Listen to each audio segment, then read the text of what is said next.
बड' एक्स भलन्टियार फर्स अर्गानाइजेशना जेब्लाबो नाजालांगोन बिजों बसुमतारी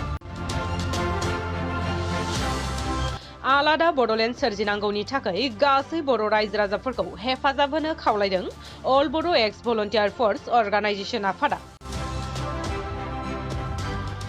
क'क्राझार जिल्लानि गसाइगाव महकुमानि सिङाव थानाय बसगावनि गेवलां गेलेग्रा फोथाराव 26 आरो 27 अक्ट' साननैनि हाबाफारि लानानै क'क्राझार जिल्ला अल बड' एक्स भलन्टियार फर्स अर्गानाइजेशननि बानजायनायाव साननैनि हाबाफारि लानानै गिबि खेबनि थाखाय सेथि बोसोरारि जथुम्मा खुंफुंनाया दिनै जोबथा सान।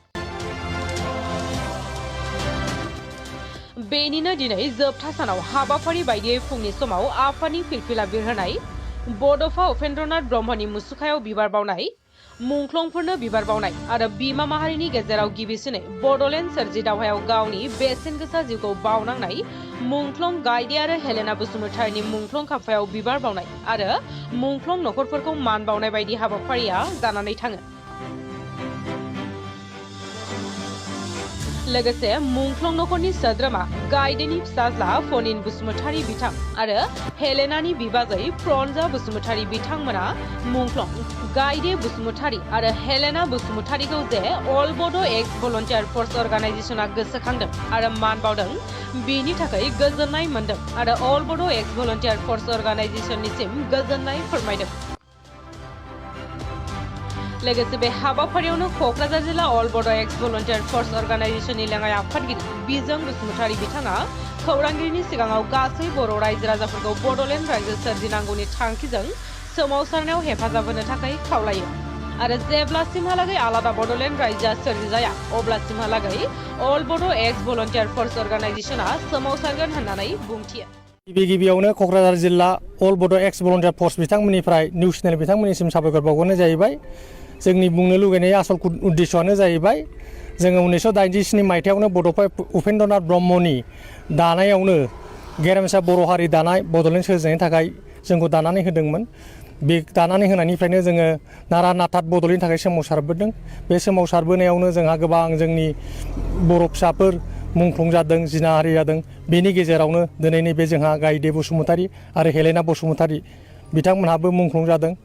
दा बिथांमोननिनो गायदेनि फिसाजो सासे रम्बा होननायाबो बिमानि आहार मोनजायैनि थाखाय मुंख्लं जालांदों।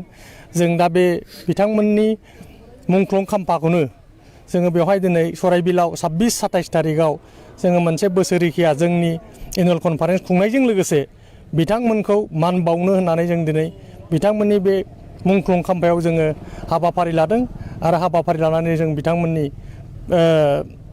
लेथ्रायै गोदोसोनानै थानाय जायगाखौ जों फोसाबबाय।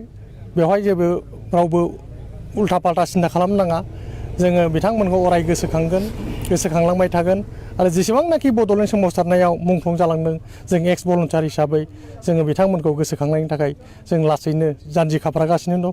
जों दा मुंख्लं खाम्फा हिसाबै आगोलाव जेबो मुं साय गैयामोन। जोङो दा मुंख्लं गायदे बसुमतारी, मुंख्लं हेलेना बसुमतारी होननानै जों सिम्पोलबाबो जों लिरगोरबाय। लोगोसेयैनो मोनसे मेन लामा हिसाबै थांनाय फैनाय मा जिनिस बेलाय रावबो मिन्थिलाङा हिसाबै जोङो वाल सेरावनो बिथांमोननि मुंखौ गोसोखांलांनो बयबो मिन्थिलांनायनि थाखाय गायदे हेलेनानि गोथैसालि आरो बिथांमोननि थैनाय सम बोसोर बेखौबो जोङो होफानाय जाहैबाय। दा जोंनि मेन उद्देश्यआनो जोङो जोंनि मुंख्लंफोरखौ सिबिलांफानायजों लोगोसे जोंनि हारिनि गुलाय गुजाय जोंनि हारिनि गेजेराव जोङो जे मोनसे बड'लेण्ड सेपारेट स्टेटनि थाखायसो जोंखौ दानानै होदोंमोन, जों बेखौ अरायबो मोगथां महर होनो थाखाय गेरेमसा बर' माहारि दानो थाखाय जों अराय नाजालांगोन।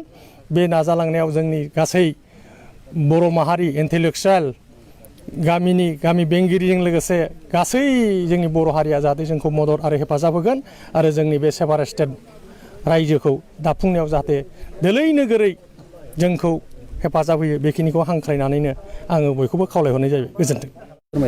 आं गोजोननाय मोन्दों। माबायदि गोजोननाय मोन्दों? गोजोननाय मोननाया बेनो दिनैहाय बेवहाय नाम लिरनानै होबाय। जोङो थांलाय फैलाय समावहाय बेजोंहाय मानो होनोबा बबे आंनि बिबोनां हेलेना, बबे आङो गायदे आं सिनायनो मोना। आङो बेखौ गोबाव समनिफ्राय नाम होजानो लुबैदोंमोन। नाथाय थाबोनाय आब'मोनहा आं बिसोरखौबो होनबोदोंमोन, बिसोरो मानो नामखौ होनो हायाखै। आङो बेखौनो फोरमायनो लुबैयो आरो दिनै बाव सफैनो हानाय बिफाफोर बा बिदाफोर बिबथैफोर आंनि देरसिन गोजा गासिबो बे आंनि बे आद्रा गोजौ गाहाय हाफोरखौ खोनानै होयोबा आङो साबसिन मोनबावगौ आरो थाबोनाय आब'मोनहा मावबोनाय सिगांनि मावबोनाय आब'मोनहा जाहाथे बेखौ मावनानै होनाय समफ्रावहाय दुखु मोना आंनि बुंनांगौआ एसेनोसै। बिथांमोननि सायाव आंहा जोबोद गोजोननाय मोनदों।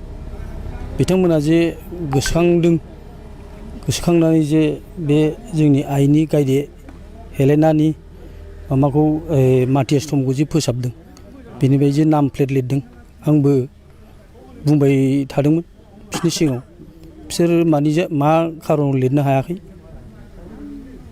दा दिनैहाय मा? दिनैहाय आं गोजोननाय मोनबाय नाम लिरनाय नुनानै, बेनो आइनि आरो हेलेनानि नाम लिरनायखौ नुनानै आं जोबोद गोजोननाय मोनदों।